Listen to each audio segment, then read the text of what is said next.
Մենք սխալ ենք արել։ Ոսկու հանքը գտել ենք, տրաֆիկը վերլուծում են եւ վերահսկում են։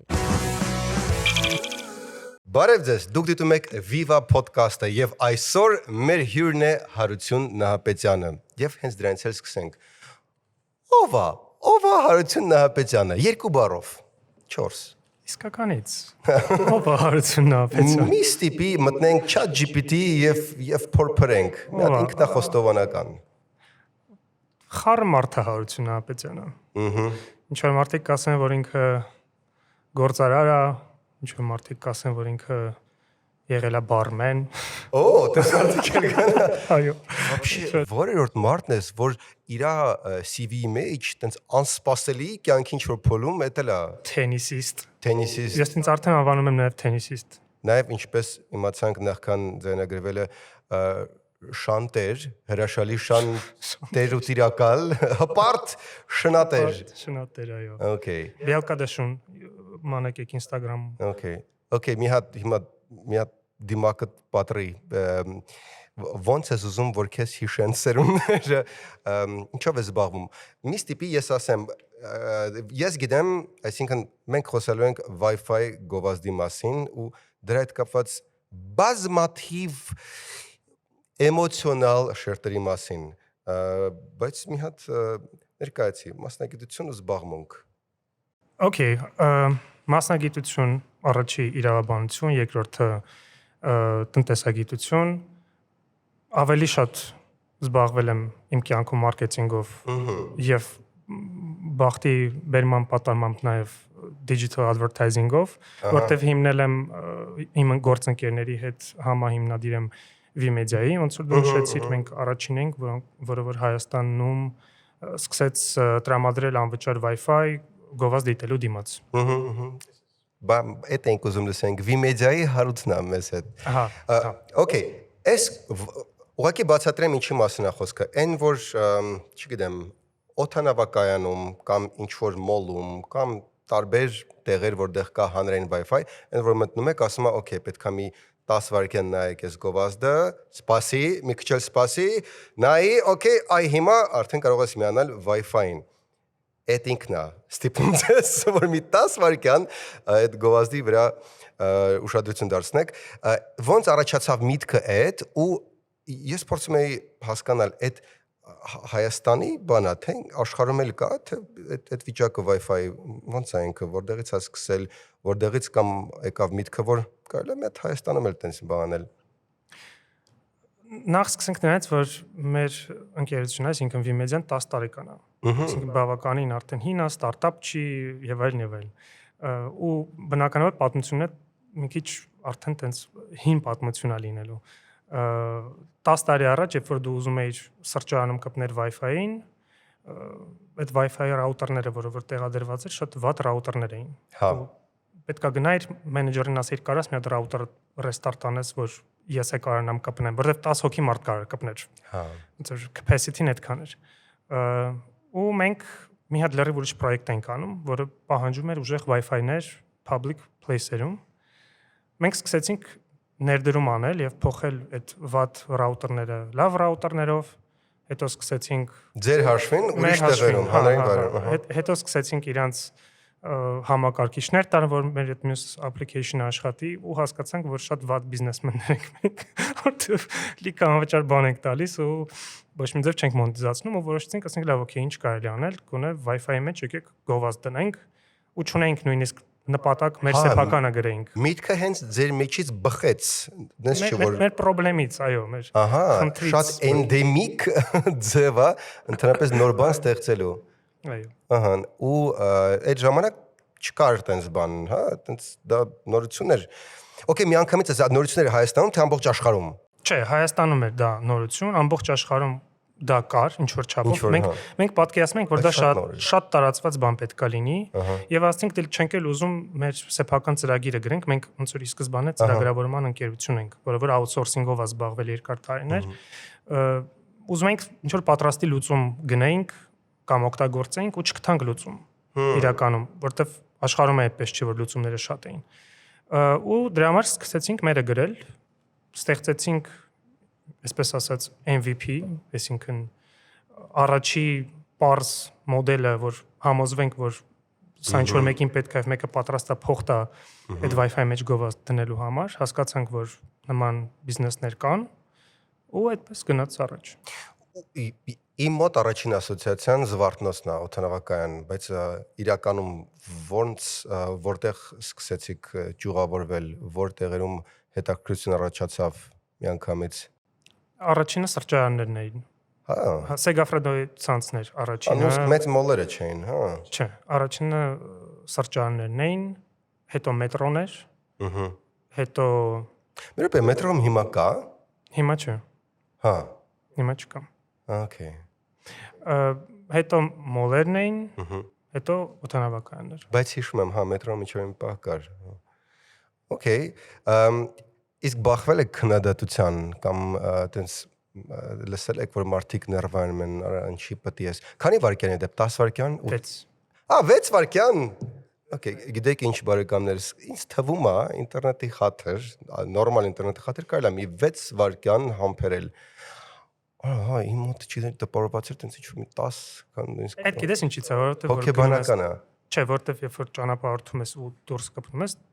դա իրական 10-ը չի ավել է։ Հա, դուք հələ 15-20 են իրանք։ մարդկային է գտնվել։ Մենք 6-ը իրականում մենք չենք որոնում, դա Google-ի, YouTube-ի advertising-ի լոգիկան է։ Իրանք հաշվարկել են, որ 6-ը բավարար ժամանակ է, որ մարդը որոշի skip անի կամ չանի։ Գիտես ինչի շացեցիր, տենց որ ուզում ենք ինչ-որ տպավորիչ թվալ, ինչ-որ թվեր ենք օգտագործում տարբեր, օրինակ կաֆեների վրա 24/7, մենք աշխատում ենք 24/7, այսինքն 24 ժամ 7 օր, որ գրում ես Թիֆլիս, այնտեղ որ իրանք տպավորիչ լինեն, որոշ կաֆեներ գրում են 24/7, բայց կան կաֆեներ, որ գրում են 24/24, չէ՞ հոգեբանական բան, էլի ու չես ջողում, այսինքն 24 ժամ 24 օր, դաժե 24/7-ը քիչ է, 24/24 ենք մենք, այդ տենց ավելի զոր ենք։ Իդեպ Թիֆլիսի հետ կապված, ընդհանրապես միջազգային շուկայի հետ կապված, դուք նաև դուրս եկաք ձեր այդ պրոդուկտով, ստարտափով, Հայաստանից էլ դուրս եկաք, հա, սահմաններից դուրս։ Ոնց դա եղավ ու ոնց է պետք դուրս գալ decision maker-ների որոշում կայացնողների վրա, որտեղ կան ստարտափներ, բիզնեսներ, որոնք գիտեն, որ լավ միտք ունեն, բայց չգիտեն ոնց դուրս գան։ Բարդ հարց է, ոնց որ մենք ենք արել, այտենց պետք չի անել։ Դե ուրեմն ասա ոնց եկալ, որ մենք տես չանենք։ Մենք սխալ ենք արել,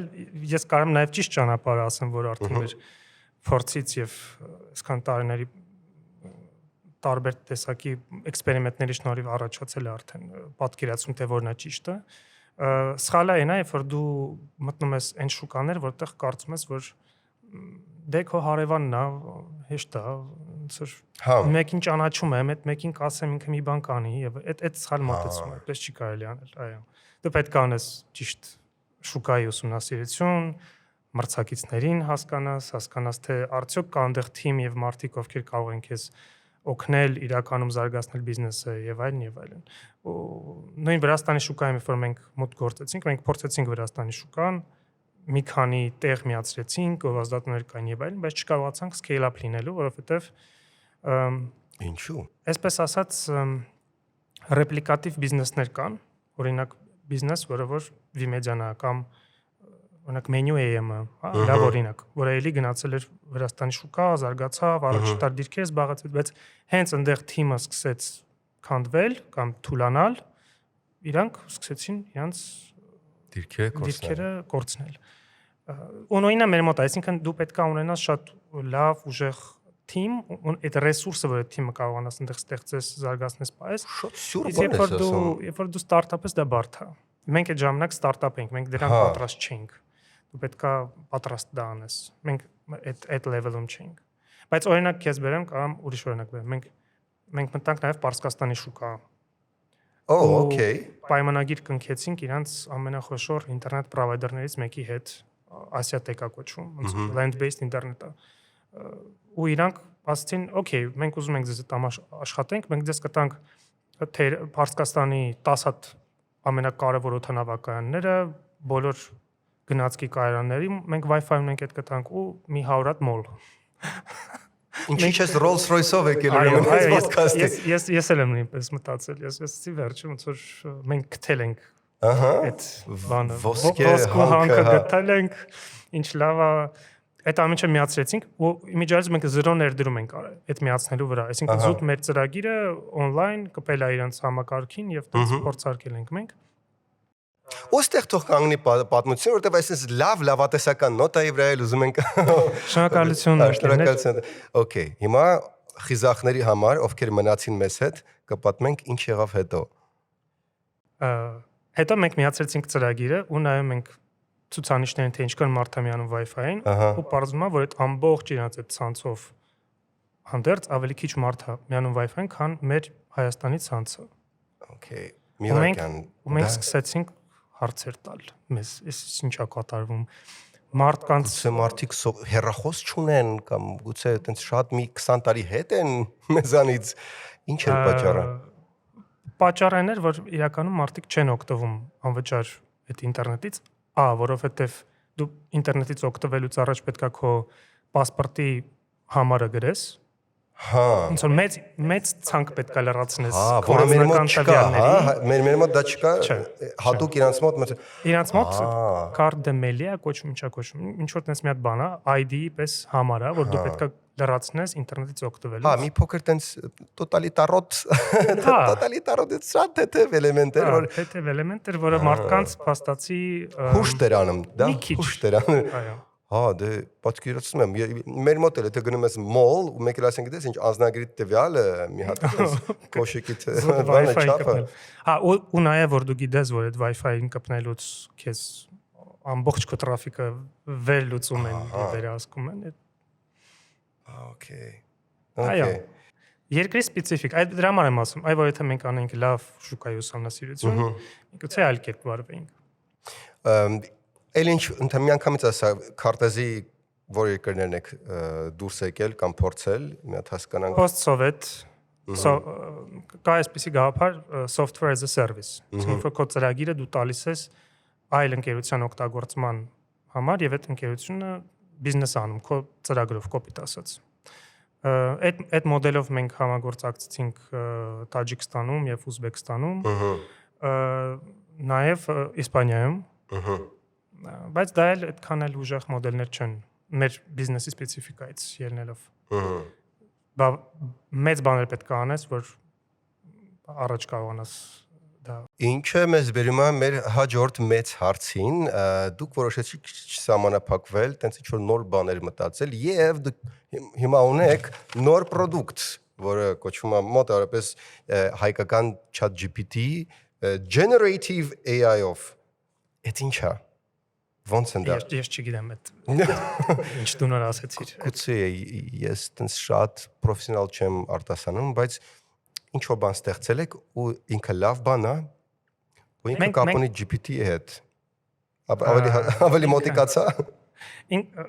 Մենք չգիտենք նախ ինքը լավ բան է թե չէ։ Փաստորեն ինչ որ բան ստեղծել եք, ընդունեցիր։ Այո։ Կարենը Մելքումյան ինքնաստեղծ մեր համահիմնադիրն է, իմ ընկերն է, ինքը GPT-ի հետ կապ չունի, ինքը կապ ունի արհեստական բանականության հետ գլոբալ։ Մենք իրան անվանում ենք EME, Epistemic Motion Engine, եթե բացված կլինի դրա։ Նես չէ որ բացվածքը շատ օգնեց մեզ։ Epistemic բառը մեկ է փիլիսոփայության դասին է լսել, էպիստեմոլոգիա, Այո, ինչ է նշանակում էպիստեմոլոգիա։ Ինչ որ մի երևույթի արմատների բացատրություն, այսինքն ակունքների, դետալների սահմանում, մոտավորապես տենց եմ հասկանում, No, reliance on knowledge. Okay. Ինքը չի հասնում։ Շուտակի բշարունակում եմ մոլորեցնել մեզ։ Ինչ չէ, ես հասկանում եմ։ Okay. Այսինքն բացատրինենց ոնց կբացատրեր 6 տարեկան նորմալ աշակերտի։ Տղա ջան, ուրեմն ինչա Epistemic Motion Engine-ը։ Պատկերացրա, որ դու օգտագործում ես ChatGPT, ինքը քեզ տալիս է քո հարցին մի հատ պատասխան։ Ու այդ պատասխանը քեզ չի բավարարում։ Ու դու նորից ես ChatGPT-ին ասում, գիտես, այս պատասխանը, որ դու ինձ տվել ես, այս բաները չես հաշվի առել։ Մի հատ էս դրա մասին եմ մտածի։ Ինքը քեզ էլի է պատասխան տալի։ ու այդ պատասխանը քեզ չի բավարարում, որովհետև քո հարցը բավականին բարդ է, միգուցե։ Ու տենց անverջ։ Դու մի բան գժվելու ես, ասես չի աշխատում ես AI-ը, սա fake է եւ այլն, ինքը չի կարողանում դեռ ձոգնի եւ այլն։ Էմին այդ process-ում քեզ օգնում է քո այդ հարցերը եւ որոնք դու պետքա 10 GPT-ին, որ ինքը անդադ նոր մտածելու փուլ սկսի։ Ինքը քո փոխարեն անում է։ Հա, ինքը տենց ինքը ստիպում է GPT-ին, քամում է chat GPT-ին։ Ինքը քամում է GPT-ին կամ ցանկացած ուրիշ AI մոդելին, ստանալով քո տրված հարցին բազմաբևեռ ուղղություններով պատասխաններ, որ դու կարաս հետո կարդաս ու ինչ-որ վերլուծություն անես։ Okay։ Նու այսինքն ավելի արդյունավետ է օգտագործում GPT-ն, հա, իր շնորհիվ։ Եթե դու ունես པարզ հարց, չգիտեմ, Nike մոթասի որ մոդելն այս սեզոնում ամենահայտնին, չգիտեմ, չորսես մի բան։ Երևի ինքը քեզ պետք չի, բայց եթե դու ունես հարց, որի պատասխանը ակնհայտ չի կամ միակ չի, հա, օրինակ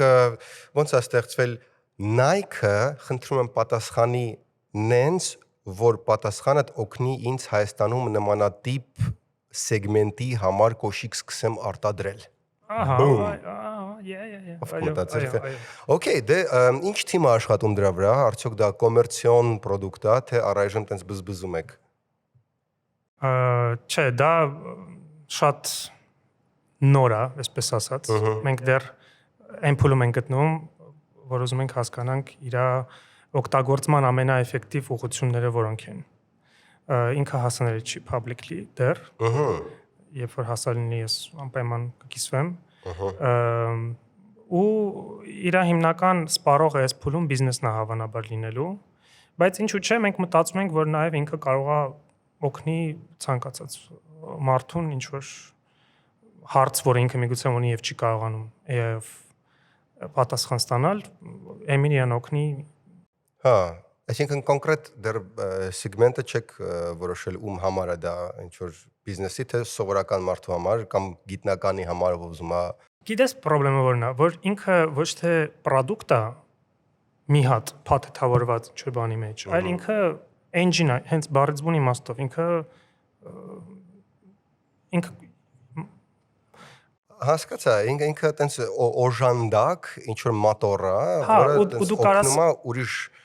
հնարավոր միջավայրից ավելի արդյունավետ օգտվես։ Այո, հիմա ինքը կարող է օգնել գիտնականի։ Ոնց ենք դեռ փող կամում, ուզեմ ոնց ենք դա մոնետիզացնում։ Նայ, որտեվ շատ հաճախ դες լավ միտք է գալիս, բայց լիքը ինովացիաներ գալիս են Պենտագոնից, հա, իրանք տենց պատվեր ինտերնետը, հա, կամ իրանք ստեղծում են ինչ-որ ինովացիա, ինչ-որ մի հատ ստարտափ, որը մի 10 տարի օգտագործում էին տենց Պենտագոնում ռազմական նպատակներով, հետո կամաց բացում էին մյուսները, ու նաև մտածում, ինտերնետով կարելի է փող աշխատել կամ ինչ-որ սենց կապով կարելի է սենց փող աշխատել։ Հիմա որտեվ ուղակի մարդկության համար օգուտը դա քիչ է։ Ինչ-որ պահից պետքա դա նաև եկամուտ բերի։ Սա դեռ այդ փուլին չեք հասել։ Չէ, դեռ այդ փուլին չենք հասել։ Okay, all right. Կան տարբեր ճանապարհներ, բայց պետք չի շտապել։ Լավ, շատ տենց մարդասիրական եք տրամադրված։ Հիմա ընդհանուր որպես ստարտափի հիմնադիր, նաև ստարտափի ոլորտին ծանոթ մարդիկ, ովքեր ունեն ստարտափ ու չգիտեն իրանց ստարտափը հաջողվել է թե չէ։ Ոնց դա զգան, արդյոք պետքա սկսի բերել եկամուտ, որ նոր հասկան այս սա հաջողված ստարտափ է, թե պետքա ինչ-որ երկար փուլ անցնի ու չպետքա հանձնվեն, մինչև վերջ հասցնեն ինչ-որ մի փուլի, նոր 2 տարի աշխատի մինուսով, նոր ջոկեն, գիտես, սա հաջող ստարտափ չի։ Այդ ոլորտում էկո համակարգի մեջ ստարտափերի ոնց կողմնորոշվել, որ չհանձնվես քո մտքից կամ ընդհակառակը շուտ հանձնվես, անկապ փող չծախսես։ Պետքա շուտ վալիդացնես քո միտքը։ Պետքա շուտ հասկանաս հա մարդկանց պետքա թե չէ։ Ու այդ հասկանալը չպետքա բխի քո անձնական էգոից դրդված, որ չէ, ես վստահ եմ, որ սա մարդկանց պետքա։ Չէ, դա տենց չպետքա լինի։ Դու պետքա ստեղծես MVP, այսինքն minimal viable product, մինիմալ ֆունկցիոնալով աշխատող առաջի պրոտոտիպը կամ տարբերակը, որը որ աշխատում է։ Ունի լիքը խնդիրներ, ֆիչերներ չունի, տրակած սայթ է, չգիտեմ, եւ այլն, բայց աշխատում է, ինչ որ քո միտքը կարողանում է աշխատացնի։ Դուր մարդկանց, եթե մարդիկ սկսեն օգտագործել, հետ գանելի սկսեն օգտագործել։ Սկսեն քեզ անընդհատ բզել, ասել, բայ ես ինչի չես անում, բայ ես բանը չեք ավելացնում, ես ինչ վատ է ես աշխատում, ուրեմն ամեն ինչ ճիշտ է գնում։ Այսինքն դու պետք է ստեղծես product, որը մարդիկ սիրում են նախ, որ եթե դու դա բռնես, դու ինքդ կհասկանաս, որ ինքը արդեն ինքն իրան build-ա լինում, որովհետև քեզ քո հաճախորդները, այսպես ասած, կստիպեն, որ դու իր վրա ավելի ու ավելի շատ ռեսուրս, էներգիա, ժամանակ ծախսես։ Իսկ հիմա դա շատ ավելի հեշտացել է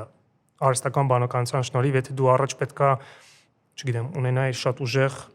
ծրագրավորների թիմ, որը որ ինչ-որ feature-ներ արագ բաց թողներ եւ այլն, մեծ փողեր ծախսեր եւ այլն։ Հիմա դու կարաս այդ վալիդացիայի process-ները շատ արագ անես, առանց մեծ ռեսուրսների, 10 մարդկանց օգտագործեն, ստանաս feedback, հասկանաս արդյոք պետք է դա զարգացնել թե չէ։ Ոնց որ իմ խորհուրդն է ստեղծի բան, որը որ մարդիկ սիրում են, ու հասկացի իրենց feedback-ը, որ դուր իրենց օգտագործեն։ Եթե իրանք օգտագործում են ու սկսում են քեզ հարցեր տալ, ու այդ հարցերը շատ են, ու հետո սկսում են ասել, բայց ինչի չկա եւ այլն, retention ասածը, հետ վերադարձը դեպի քո ծրագիր կամ product։ Ուրեմն կհաջողվի։ Մյուս հարցը թե դու ինչ նպատակ ունես, նպատակները տարբեր են։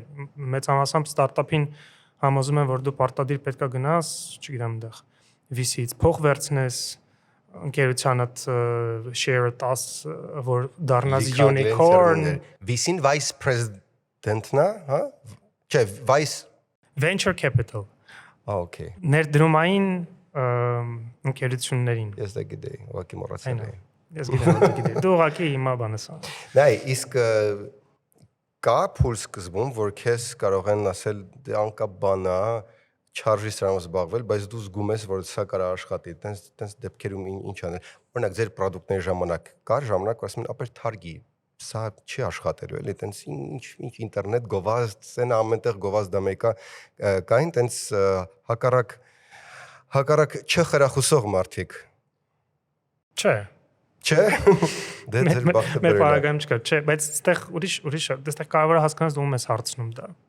Ինչքանով է այդ մարդը, ում որ դու այդ հարց տալիս ես, կամ ինքը այդ կարծիքը արտահայտում է քո այդ այսպես ասած product-ի պոտենցիալ օգտատերը։ Okay, այ դու այդքան նման չես տիպիկ IT-շնիկների, որտեվ չես գրում ակնոց։ Նաև զբաղվում ես թենիսով։ Մենք ունենք դոսիե, քո դոսիեն, զբաղվում ես թենիսով։ Դա ինչքան ես խաղում, ոնց ես բալանսավորում ու արդյոք դա օգնում է այտենց ուղղակի աշխատանքին, դու ավելի թարմացված, ավելի հետաքրքիր մտքեր են գալիս։ Ինչ հաճախականությամբ ես խաղում։ Թենիս ես խաղում եմ շաբաթի 3 օր։ Առավոտյան ժամը 6-ին զարթնում եմ, չէ, 6-ին զարթնում եմ, 7-ին խաղում եմ։ Առավոտը։ Իհարկե, հա, անպայման։ Okay, շուտ չի մի քիչ կմտածեն մեր հերոստատիտողները։ Չէ։ Ձելական ժամը, առավոտյան ուրիշ մարդ կա, որ քո հետ խաղում է, թե։ Չէ, ես մենակ եմ, ցավոք մարդ։ Շատ տխուր ջերմանի։ Չէ, ես խաղում եմ իմ ընկերոջ Գրիգի հետ, ով նաև իմ մարզիչն է։ Թենիսը ցանկացած սպորտի պես մարդուն տալիս առաջին երջանկություն, ցանկացած սպորտ, այդ թենիսը կոնկրետ ինձ, ու տալիս է այն ֆիզիկական աշխատանքը, որը որ քո օրգանիզմը պահանջում է քեզանից։ Ցանկացած մարդ պետք է զբաղվի ֆիզիկական ինչ-որ աշխատանքով, որ իր օրգանիզմը կարողանա նորմալ կենսունակ լինի, չէ՞ դա։ Համաձայն եմ։ Ես մի պահ գնում էի gym, մարզասրահ ու ամենաշատը տպավորել է ոչ թե այն, որ մկաններ եմ աճացրել կամ բան, այլ դու շատ ուժեղ մկաններ ես հիմա դե այդքան գուցե հիմա չզգա, բայց вообще հա, ներքուստ շատ ուժեղ օպտիմիզմը gym-ից դուրս գալուց տենց կյանքը շատ ավելի լավատեսական է ընկալում, տենց մի տեսակ տրամադրվածություն ավելի լավն էր։ Հիմա որ արդեն մի տարի չեմ գնում gym, ասես զգում եմ շատ ավելի ինչ-որ պեսիմիստ, հորրետես անձնավորություն եմ դարել, դրա համար եմ վերադառնամ։ Դու թենիս խաղալուց հետո զգում ես մի տեսակ ավելի դրական նայելու հնարավորություն աշխարհին, տենց ավելի լավ ես ընկալում սա։ Այդ թենիսի խնդրեմը այնա, որ դա այտենց ակնհայտ չի։ Ջիմի պես ակնհայտ չի, որ գնացիր ջիմ, մի քիչ, չգիտեմ, դեռ ծանր գանտելներով պարապեցիր ու դրական էնդորֆինները խփում ես, մի տեսակ ագրեսիա է դուրս գալի, էնդորֆիններ են, ադրենալինա, դոպամինա։ Հա, բայց կախված է նրանից, թե այդ խփածը ներսա մտնում, թե այդ կայնա կապ։ Այսինքն դու կարաս նյարդայնանաս, պարտվելով կամ վատ խաղալով, ինչը օրինակ ջիմում չես կարող, դու ջիմում գնում ես, չգիտեմ, նույնենք հաշտ բարձրացրեցի, հա, կամ բայց այստեղ ոնց որ դու կարաս նյարդայնացած վերջացնես քո պարապմունքը կամ խաղը։ Բայց մեկը ցանկացած, օրինակ գիտես ինչն է տարբերությունը թենիսի ու նույն ջիմի։ Չնայած ես սիրում եմ ջիմել եմ գնում, բայց որ թենիսում դու ունես անընդհատ ինքդ քո հետ պայքարելու process։ Քո ուղեղում դու անընդհատ քո հետ ոնց որ պայքարում ես։ Ես սիրողական թենիս խաղացող եմ բնականաբար, հա, պրոֆեսիոնալ չեմ, բայց այդ շատ հետաքրքիր բան է, ոնց է մարդու ուղեղը աշխատում։ Իսկ դու հետևում ես ուրիշ թենիս խաղացողների մրցաշարեր, տոպ քո սիրած մի քանի, ասենք 3 թենիս խաղացող ունես։ Հա։ Նայ, գիտես ոնց է, օրինակ այդ հարցը կարա տրիվիալ պատասխան ունենա, տիպը դե ես շատ եմ սիրում Ռոջեր Ֆեդերերին։ Օրինակ, չէ՞, դե ամենատրիվիալ պատասխան։ Արի Ռոջեր Ֆեդերերի անջ տանք։ Okay, ինքը կա, իրան սիրում ենք, հարգում ենք, իր ապրած կյանքը, իր արածը, երկրի համար արածը, բայց հա, տենիսիստ, որին ես շատ եմ սիրում, որտեվ ինքը տենց շատ հետաքրքիր բարդ կյանք է, այսպես ասած, ունեցել տենիսում, դա Էնդի Մարեյն է։ Չգիտեմ, Էնդի Մարեյն գիտես թե չէ։ Գիտես երևի։ Չէ, ինձ թվում է, ես Ջոկովիչ գիտեմ, Ֆեդերեր գիտեմ, ու Նադալ գիտես։ Արդեն նաև Նադալ գիտեմ։ Oh my god։ Դու չգիտեի։ No, չէ, Նադալ գիտեի, չեմ շուն որտեղից է, բայց Նադալ գիտեի ու Շարապովա։ Հա։ Ու Ալեքսի Սոհանյանի տիկինը։ Այո։ Անցամն է։ Վիլսոն քույրերից մեկը։ Williams։ Այդ կոմոտ ավելի լավ ստացվում։ Մի խոսքով, ով է Էնդի Մարեյն։ Էնդի Մարեյն այդ մեծ երրյակ կա։ Ջոկովիչ, հիմա որտեղ ամենաշատ տիտղոսն է ինքը ունի։ Հա, Ջոկովիչը։ Ֆեդերեր ու Նադալ, հա։ Ու կա չորրորդը, դա Էնդի Մարեյն է, որը որ իրանց այդ ամենապիկ տարիքում եւ ուժերի այդ ամենավառ այդ տարիքներում իրանց հետ հավասար խաղում էր մի քանի հատ Grand Slam-ը կրել, այդ թվում նաև Wimbledon 2 անգամ, իսկ հետո վնասվածք է ստացել ու իր հիփը ոնց է հայերեն մոռացել եմ։ Կոնք երևի մի խոսքով ջարդել է եւ իրեն երկաթի կոնք են դրել։ Ահա։ Ու ինքը այդ ժամանակ աշխարհի առաջի ռակետկան էր։ Պատկերացրու, ասում են, որ դու դարձել ես աշխարհի առաջի ռակետկա։ Հա։ Բայց բժիշկները ասում են, որ դու էլ թենիս երբեք չես խաղալու, որտեվ մենք հենց վստահ չենք դու կարող ես քարել ես թե չէ։ Շատ վատ վիճակ է ինքը։ Ինքը գնում է 2 տարի ռեաբիլիտացիա լինում, 2 տարուց սկսում է թենիս խաղալ։ 3-րդ տարում սկսում է մասնակցել մրցաշարերի, բնականաբար պարտվում է, որտեվ բայց ինքը ասում էր ես առաջին մարդն եմ, ով երկաթի կոնկոն մասնակցում։ Հա, այդպես զուգահեռ այդ իրոք տենց է, էլի, ու տենց չէր, նես չի որ միշտ իրան կրում էին, դու առաջ գնում էր, բանը, պայքարում էր մի խոսքով։ Ու այդ պայքարի բանը, կերպարը ինձ շատ է հետաքրքրում մոտիվացնում։ Հետաքրքիր է։ Լավ է, իդեպ կարող ես շարունակել հետևել թենիսի աշխարհին,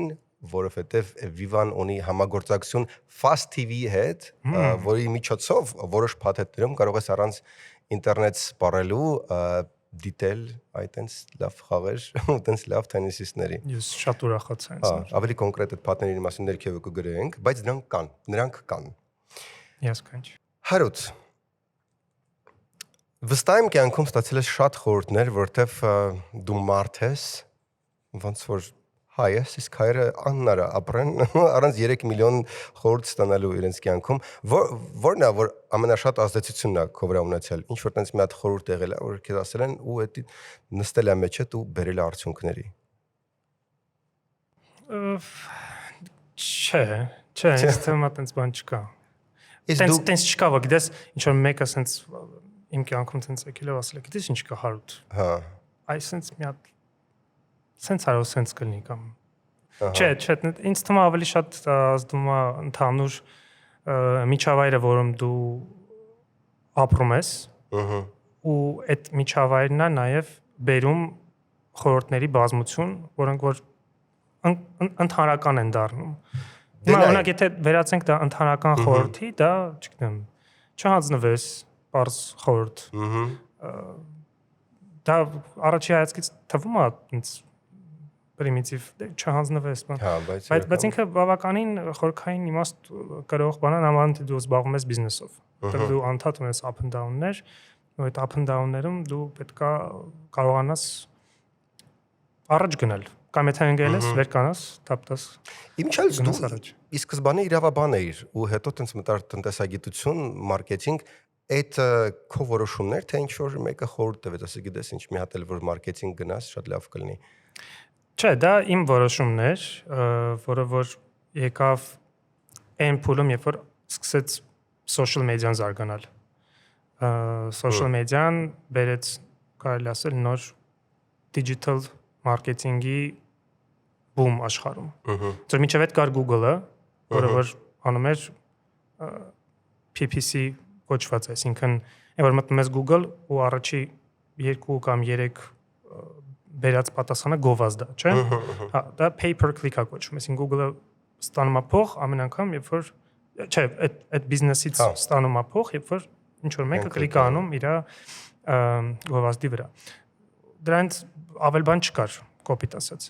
Ու հետո ստեղծում է social media-ն, որը որ բերում է մի հատ նոր աշխարհ մարքեթինգի, digital advertising-ի, ու այն ինչ որ մենք հիմա գիտենք, որը մեր համար թվում է հասարակ, բայց խնդրում եմ մի հատ հասկանալի լեզվով, մենք այնքան շատ ենք լսում social media, SMM, բայց տենց անում եք իր բացատրություն ունի։ Օրինակ մարդ կա դա ընկալում է որպես դե Facebook-ում ունենալ edge եւ բարբերաբար քո product-ը կամ Instagram-ում սիրուն նկարել դնել։ Ու դա դնել sponsor-ի տակ կամ դա ուղարկել լիքը մարդու կամ ինչ որ այլ ձևով այնտեղ տարածել։ Քո ընկալմամբ ո՞րն է այդ social media-ն, որտեղ դու մտել ես։ Social media marketing-ը էլի։ Դե նախ պետք է հասկանալ, որ չկա մի հատ ճիշտ պատասխան, որտեղ այդ ամեն ինչը անընդհատ փոփոխվող ու դինամիկ է, հա։ Արդեն շատ բարդ է սկսել։ Ինչ է social media marketing-ը, Հարութ։ Չէ, դա տենց չես կարող պատասխանես։ Արի ստեղից սկսենք։ Բոլոր մարքետոլոգները տենց։ Ինչ է social media-ն։ Օրինակ, չգիտեմ, TikTok-ը քո համար social media է, թե չէ։ Հա, դա on-line հասարակության on-line մոդելն է, որտեղ մարդիկ շփվում են հեռվից հեռու։ Բայց TikTok-ում շփվում են արդյոք։ Դե միջնորդված, ինչ որ կոնտենտի միջոցով։ Ավելի շատ նման չի TikTok-ը կարճ TV։ Օրինակ իմ համար TikTok-ը ավելի շատ ոնց որ կարճ TV-ն է։ Okay։ Որտեղ որ ուղղակի լիքը մարդ տարբեր բաներ է գցում։ Ասած այդ ինչ է Հարութ ջան։ Ասած ասեն է որ social media-ն մի քիչ ուրիշ։ Բայց որ ես ոչ մի բան չեմ հասկանում։ Եթե կարճ, ապա digital գովազդները եւ digital տարբեր գրիչները, դա կարող լինի Facebook, Instagram, TikTok, չգիտեմ, X եւ այլն, աշխատում են միայն